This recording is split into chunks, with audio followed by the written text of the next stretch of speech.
45 plus ground आणि 90 plus लेखी म्हणजे झाले किती 135 टोटल। आता 135 ला बी पोरं भरती होत नाही, वेटिंगला पडतात। 133-34 मार्क पडले तरी पोरं पोलीस होत नाही। 135च्या पुढे मेरिट जायला लागले मित्रांनो। त्यामुळं संख्या लय वाढलेली पोलीस भरतीला, बरोबर का नाही? संख्या जशी वाढेल तशी पोरं अभ्यास जास्त करतात, ग्राउंड डबल टेबल काही खातात, काही टुचितात आणि पडतात ग्राउंड 45 प्लस पडण्यासाठी, बरोबर का नाही? कारण की त्यांना माहिती आहे मार्केटमध्ये पोलीस भरती करणारे विद्यार्थी लय उतरले त्या मैदानामध्ये। टेकायचं म्हणलं युनिक काहीतरी केलं पाहिजे। युनिक म्हणजे डोक्यावरती उड्या मारतात तुम्ही हातावर चालाय बघसान, तसं नाही मित्रांनो। युनिक म्हणजे स्मार्ट वर्क करण्याची तुम्हाला गरज आहे मित्रांनो। आपल्याला एक इव्हेंट नाही, आपल्याला तीन इव्हेंट आहे, 100 मीटर गोळाफेक आणि 1600 मीटर।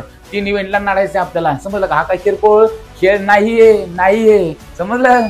आणि तुला वाटत हे मास्तर सांगतं, पण व्हिडिओ कुठं बघायचं तर मित्रांनो आपण गोळा फेकचे, डाईटचे, 100 मीटर जिम वर्कआउटचे, जिम जर नसेल तर ग्राउंडवर काय वर्कआउट करायचं मित्रांनो ते सगळं मी व्हिडिओ मध्ये दिले। त्याची लिंक मी खाली डिस्क्रिप्शन मध्ये आपल्या व्हिडिओच्या ते जाऊन चेक करा, मी मस्तपैकी टाकून देतो गोळ्याचा व्हिडिओ।